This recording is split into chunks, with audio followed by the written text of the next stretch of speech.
Bonjour à toutes, bonjour à tous. Bonjour Hamid, notre metteur en ondes. Bonjour Chantal. Bonjour André. Pour ce nouveau numéro de Jeux de scène, l'émission de Radio Soleil consacrée à l'actualité du spectacle vivant en général et du théâtre en particulier. Alors aujourd'hui à l'affiche, je vous parlerai du Menteur d'un certain Corneille, adapté par Marion Berry au théâtre de Poche Montparnasse. Je vous parlerai des Les Possédés d'Illyfurt. C'est un texte de Jan Verburg et c'est une mise en scène et une interprétation de Lionel Lingelser que j'ai vu au théâtre du Rond-Point. Nous avons vu Terrasse de Laurent Godet, mise en scène de Denis Marlot au théâtre de la Colline. Un autre spectacle vu au théâtre du Rond-Point, Kevin d'Arnaud Haute et Jérôme Piron. La France Empire, c'est un spectacle Nicolas Lambert que j'ai vu au théâtre de Belleville. Et on terminera par les événements spectaculaires du théâtre de l'Aquarium par les étudiants de l'École des Arts Décoratifs. Le Menteur de Corneille, c'est une adaptation de Marion Bierry. Et oui, et si j'étais Corneille, eh bien, je serais bien content de me retourner dans ma tombe parce que je trouve que Marion Berry, par son adaptation, mais c'est pas une adaptation, la langue de Corneille reste là, hein, c'est juste quelques petites, supprimer quelques personnages, résumer un peu, mais elle permet de remontrer cette pièce et de voir comment elle n'a pas pris un pli. Elle n'a pas pris de ride. Ça fait 4 siècles, je ne sais pas combien exactement. Enfin bon, on se marre toujours autant. Enfin, j'espère qu'on se marrerait à 17e. Mais enfin bon, on connaît peut-être le Menteur.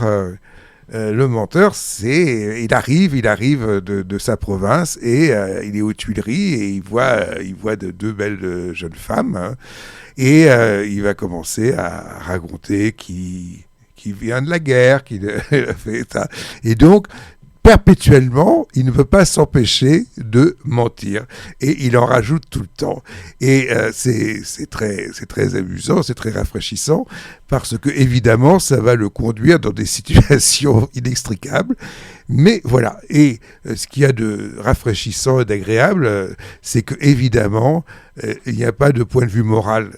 Le mensonge n'est pas quelque chose de mauvais en soi.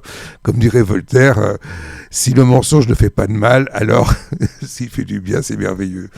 Et puis, n'oublions pas que les acteurs, c'est des menteurs. Et que entre le mensonge et le théâtre, il y a vraiment quelque chose. Alors, donc Marion Berry, elle fait l'adaptation, mais elle fait surtout la mise en scène. Et là, on s'amuse parce que il y a juste le petit décalage qu'il faut dans le jeu des acteurs pour que ça nous fasse un bien fou. On passe un super moment dans ce théâtre de Poche Montparnasse, dans cette reprise du Menteur que je vous encourage à aller voir. Chantal. Le Moonstrom Théâtre. Alors j'ai vu Les Possédés d'Illyfurt de Lionel Lingelser et Jan Verburg. Bon, c'est un très très beau monologue, une sorte d'hommage au théâtre et au pouvoir de l'imagination qui permet de transcender toutes les situations. Alors, Les Possédés d'Illyfurt, c'est tout de même une histoire, alors on l'entend dans le monologue de Lionel, c'est une histoire qu'on lui racontait depuis son enfance, l'histoire de 2 enfants dans ce village d'Alsace qui vont être possédés, Joseph et Tolbat. Et ce qui est bien, c'est que l'auteur intègre intelligemment cette histoire de possession ancienne, légendaire. Alors, le comédien Lionel Lingelser, il est vraiment formidable. C'est une sorte de grand Cobert, j'ai envie de dire, et donc il peut interpréter tous les personnages, puisque c'est un monologue d'auto-fiction. Et alors le début est saisissant parce qu'on le voit, il va courir tout autour de la scène avec son tambourin, avec une grande cape et sa couronne de roi, et on sent qu'il est dans une urgence, qu'il y a quelque chose, une blessure, une douleur à exorciser. Alors, je disais qu'il est un grand Cobert aussi parce qu'il a un grand sens corporel satirique. Il faut voir comment il joue son professeur et metteur en scène de théâtre, qui le pousse dans ses retranchements. Il est en train de jouer Scapin, il n'y arrive pas, et donc le professeur lui demande de trouver son duende. Alors Lionel Lingelser avec Louis Arène, ce sont ceux qui ont créé le Monstrum théâtre et en Alsace en 2012. Et moi, j'ai vu les copies cette année de cette troupe. Et il y a actuellement une très belle exposition au Théâtre du Rond-Point où on voit leur travail parce qu'ils ont une esthétique particulière, costume et puis masque. Bon, là, Lionel n'a pas de masque pour, par exemple, faire Scapin, mais avec ses mains, il va nous faire croire qu'il porte un masque de commedia dell'arte. Donc, j'ai vraiment beaucoup aimé. Il y a un grand moment d'émotion théâtrale grâce au comédien quand il révèle une petite part cachée de son enfance. Et là, on sent bien qu'il y a une nécessité à exprimer. Le comédien nous montre toutes ses compétences dans la scène de massage lorsqu'il représente sa mère. Il y a un moment scénographique très beau. On est dans les enfers, mais peut-être que c'est un petit peu moins habité par l'émotion, mais en tout cas, c'est tout à fait rattaché à ce monologue qui parle du théâtre. Donc vraiment, c'est un beau spectacle avec une création sonore qui est belle aussi, qui est parfois humble, mais qui est parfois un peu en fatigue. Donc moi, j'ai aimé parce qu'il y a quelque chose de grand dans la douleur, dans le théâtre. Et puis, on nous rappelle quand même qu'il y a quelque chose de petit, parce qu'on est dans la relativité du cosmos. Donc, vous pouvez encore aller voir au Théâtre du Rond-Point. C'est le possédé d'Ilfurt.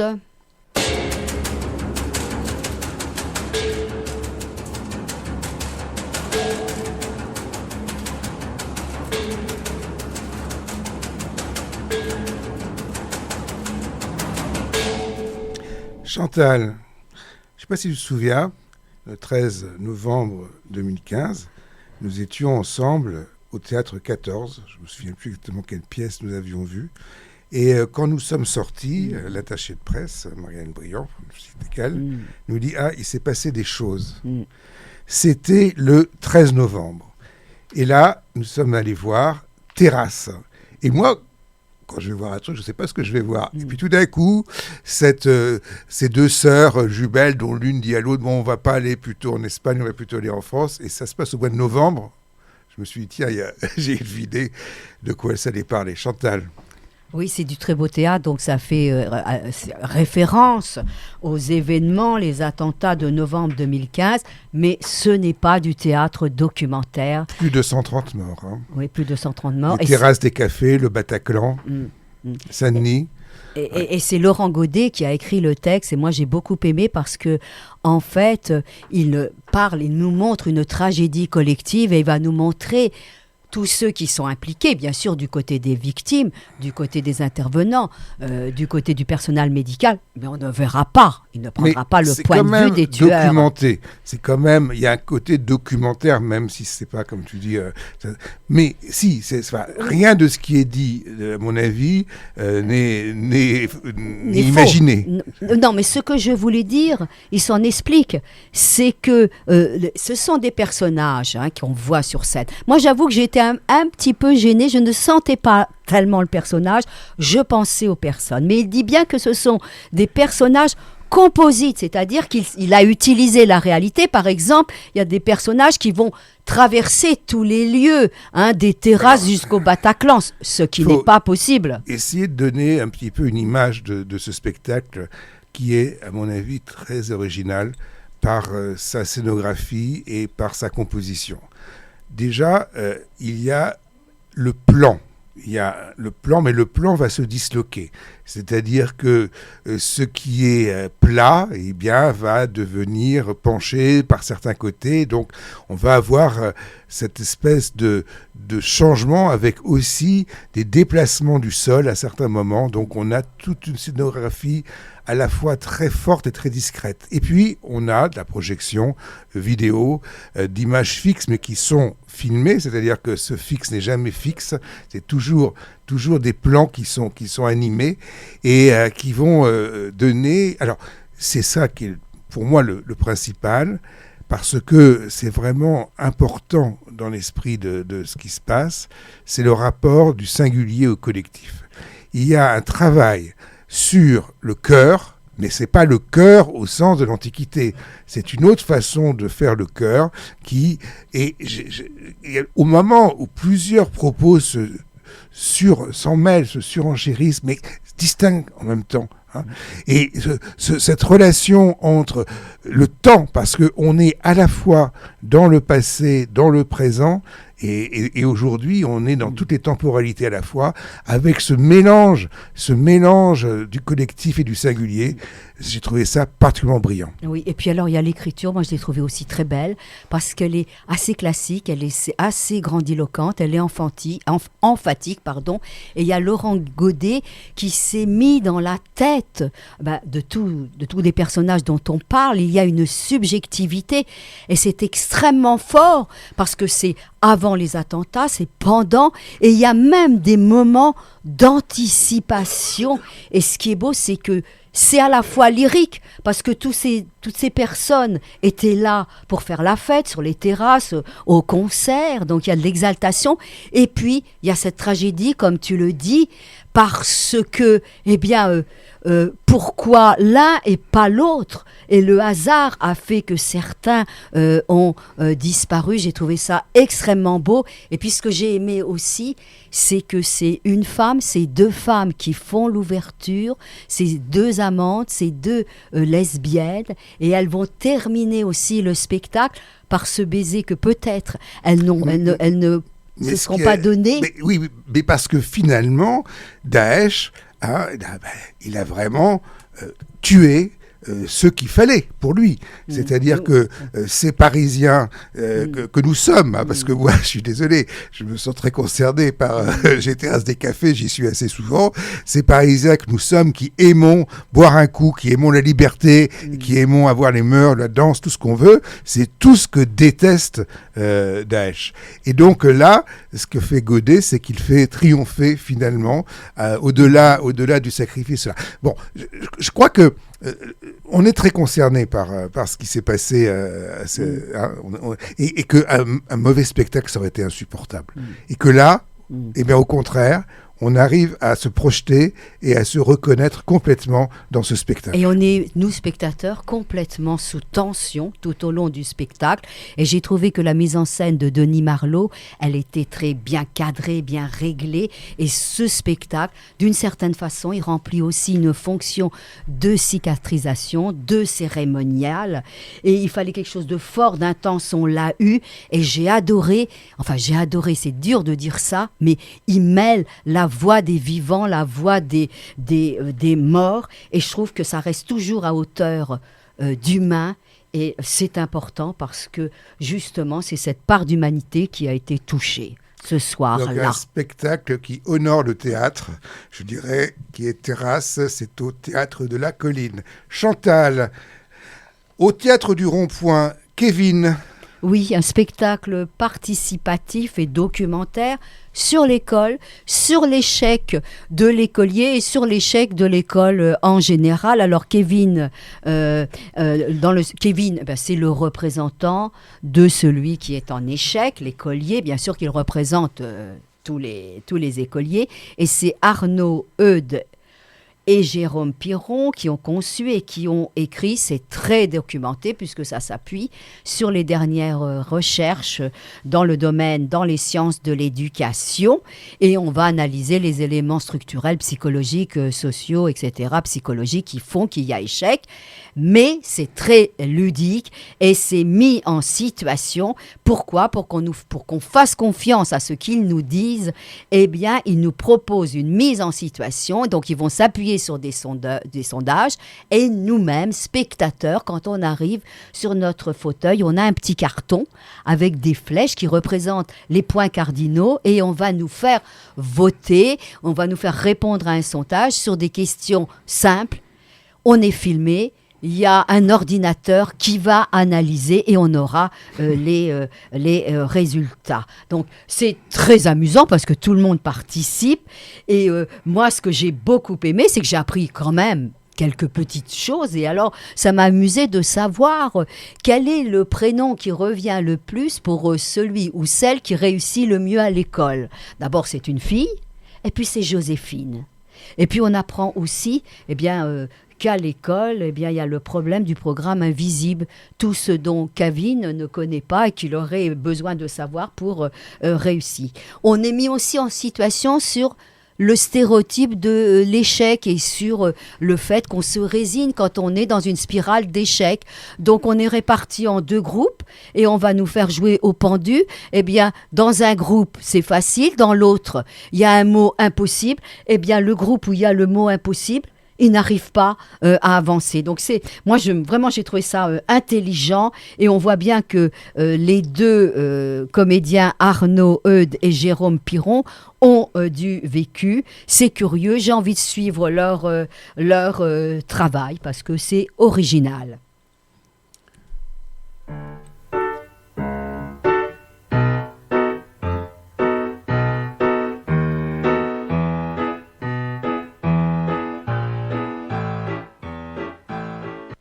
Je suppose, André, que tu as appris des informations dans le spectacle de Nicolas Lambert, La France Empire. Ah bah tu spoil tout ce que j'allais dire.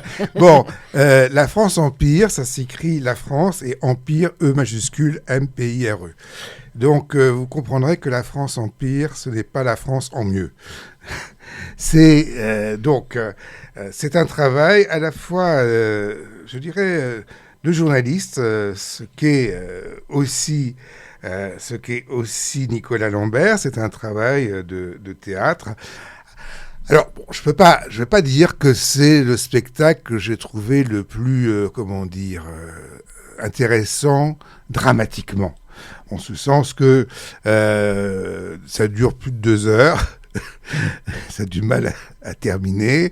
Il y a un bon travail, hein, c'est-à-dire que ça se laisse voir. On ne s'ennuie pas parce qu'on va jouer avec des situations, avec des personnages. On va avoir Marianne, notre Marianne, qui est chez son psychologue. Et qui a du mal à avouer tout ce qu'elle a sur la conscience. Il va y avoir des tas de situations comme ça, assez comiques, qui permettent à Nicolas Lambert de faire ce que j'ai beaucoup aimé, c'est-à-dire du théâtre politique. C'est bon, de temps en temps, que le théâtre soit politique, c'est-à-dire qu'ils nous disent des choses que l'on ne trouve pas forcément ailleurs. Bon, moi j'ai appris des choses. Je ne savais pas que les Américains avaient blanchi la 2e DB pour que, bien que la moitié de la 2e DB était noire, il n'y a que des blancs qui sont rentrés dans Paris, sauf un. Je ne savais pas qu'à la suite de ça, il y avait eu des massacres de tirailleurs sénégalais, entre guillemets, parce que c'était pas que des Sénégalais, ensuite par l'armée française. Bon, et évidemment, on nous parle de tout cet empire qui se constitue et qui triomphe, je dirais, entre guillemets, au moment de la Deuxième Guerre mondiale, puisque ensuite ce seront les indépendances. Mais les indépendances, nous on appelle ça les indépendances, mais il faudrait peut-être voir que c'est surtout la répression qui a eu lieu dans toutes ces années d'après la Deuxième Guerre mondiale, que ce soit l'Indochine, on sait ce qui s'est passé, on sait la torture, l'Algérie également, etc. On a cette espèce de passé colonial de la France qu'on ne nous apprend pas. Hein, moi, je suis un peu vieux, mais dans les 30 glorieuses, hein, eh bien, on passait un peu sous silence toute cette France dont on avait été tellement fiers avant. Hein, parce qu'au contraire, hein, avant la Deuxième Guerre mondiale, alors ça y allait dans les bouquins d'histoire, hein, la colonie française. Et donc, on a toute cette récapitulation sur ce que c'était et sur comment on a liquidé nos colonies sans beaucoup de... Et puis voilà, mais maintenant, alors c'est quoi tous ces gens qui sont là, hein, qui arrivent sur les bateaux, puis qui nous polluent. Mais avant c'était des Français, hein. Avant on était fiers de les avoir comme Français maghrébins, Français musulmans, tout ce qu'on veut. Bon, donc c'est très bien, ce théâtre politique, je le trouve parfaitement calibré, et donc on a ce spectacle au théâtre de Belleville de la France Empire. Voilà, ça fait du bien, enfin ça fait du bien, je suis pas sûr, ça fait du mal et ça fait du bien, un petit peu de prendre conscience de notre histoire, aujourd'hui que notre président de la République est dans un avion pour la Nouvelle-Calédonie, qui s'inscrit complètement dans cette France Empire. Chantal, nous terminons par les événements spectaculaires. Oui, au week-end dernier, avant d'aller voir un spectacle au Théâtre de la Tempête, dont on parlera sans doute la semaine prochaine, toute nue, je suis passée par le Théâtre de l'Aquarium, qui proposait un événement spectaculaire. En fait, ce sont des œuvres des étudiants des écoles des arts, de l'école des arts décoratifs, qui étaient exposées à l'extérieur, à l'intérieur du Théâtre de l'Aquarium. Ce sont des installations performance dans le théâtre. Alors, moi, j'ai vu différents projets. C'était à partir de matériaux recyclés, réutilisés, issus de la ressourcerie responsable. Alors, moi, j'ai vu quelque chose qui m'a beaucoup amusé. Hein, c'était 2 objets un peu robots, une cafetière et une tasse avec un sucre qui proposaient un dialogue de théâtre. Tous les coins et recoins du théâtre de l'Aquarium étaient utilisés. Donc, il y a une porte qui s'ouvre au fond et on se trouve dans un petit bout du bois de Vincennes, et là il y avait une très belle sculpture en argile, et on va voir 2 artistes, alors l'une avec une scie qui va scier et enlever la tête et puis les membres inférieurs, et on va les suivre, les 2 artistes, comme une procession, on rentre dans le théâtre, et là on est dans une pièce où le buste est placé derrière un écran et va se défiler de manière artisanale des paysages. C'était très beau. J'ai assisté aussi à la lecture, alors dans une installation de souvenance. Donc c'est une édition limitée, hein, sur 2 jours, mais l'année prochaine, j'essaierai de voir plus. Et sachez qu'actuellement, au Théâtre du Soleil, à la Cartoucherie, eh bien, ils ont fête les 60 ans. Et il y a un grand maître de tambour du Laos qui est invité. Ça commence le 23 mai, donc renseignez-vous si vous avez envie de partager ce moment avec le Théâtre du Soleil. Donc, événement spectaculaire, c'était au Théâtre de l'Aquarium. Je vous ai parlé de la France Empire qui se donne toujours au Théâtre de Belleville. Kevin au Théâtre du Rond-Point d'Arnaud Eudes et Jérôme Piron. Terrasse de Laurent Godet, mise en scène de Denis Marlot. C'est au Théâtre de la Colline jusqu'au 9 juin. Et puis bientôt, le Tigre bleu de l'Euphrate, des Mêmes, à partir du 24 mai. Les possédés d'Illouffourte, texte de Yann Verburg, mise en scène Lionel Lingelser. Au Théâtre du Rond-Point, c'est la compagnie Monstrum. Le Menteur de Corneille, adaptation et mise en scène de Marion Bierry, c'est au Théâtre de Poche-Montparnasse. Voilà, et nous retrouvons la semaine prochaine pour de nouvelles aventures dramatiques, théâtrales. Au revoir.